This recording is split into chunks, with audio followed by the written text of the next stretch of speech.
আসসালামু আলাইকুম। আজকে আপনাদের সামনে আমের তৈরি আরেকটি রেসিপি নিয়ে হাজির হয়েছি। আজকে আপনাদেরকে আম পান্না বানিয়ে দেখাবো। এই গরমে শরীরটা একেবারে ঠান্ডা করে দিবে আম পান্না। তো চলুন তৈরি করি। প্রথমে আমি পাতিলে পরিমাণ মতো পানি দিয়ে এখানে 3টি কাঁচা আম ভালো করে ধুয়ে পরিষ্কার করে পানিতে দিয়ে ঢেকে আমি আমগুলিকে খুব ভালো করে সিদ্ধ করে নেব।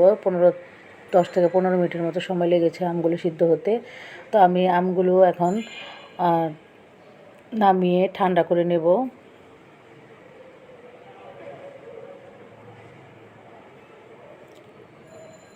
যারা আমার রেসিপিটা দেখছেন, যদি ভালো লেগে থাকে তাহলে প্রথমে একটা লাইক দিয়ে দেন, আর একটু কমেন্টস করবেন। আর আমার চ্যানেলটা যদি নতুন দেখে থাকেন তাহলে আপনারা চ্যানেলটাকে সাবস্ক্রাইব করে দিয়েন।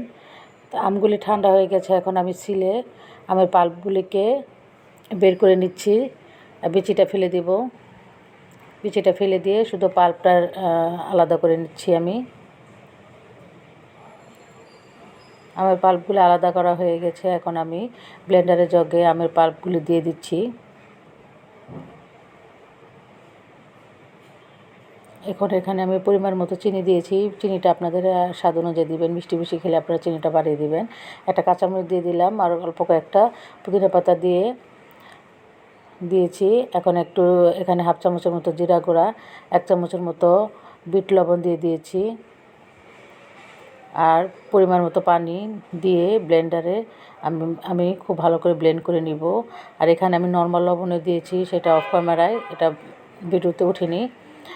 তো নর্মাল লবণও দিয়েছি এখানে। তো খুব দেখুন খুব সুন্দর করে ব্লেন্ড করা হয়ে গেছে। এখন আমি একটি ছাঁকনিতে একটু ছেঁকে নিচ্ছি।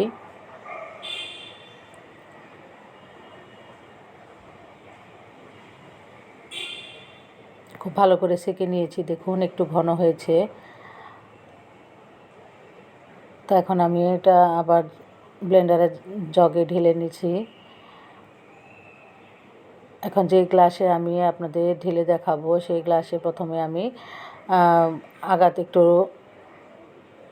লেবু রসটা মাখিয়ে নিলাম। এখন একটু ফ্রিজে লবণ আর শুকনো মরিচ মাখিয়ে রেখেছিলাম, সেটা একটু সার্ভ করার জন্য একটু মাখিয়ে নিলাম গ্লাসের মাথায়, গোল জায়গায়।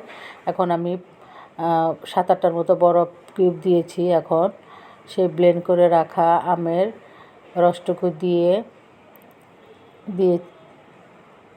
দিলাম।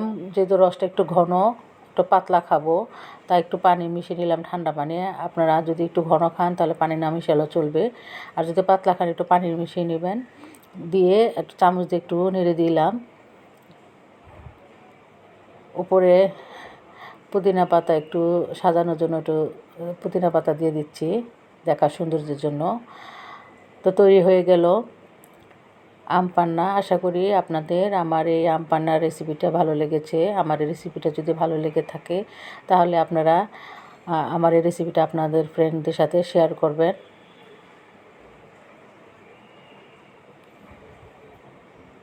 আর আমার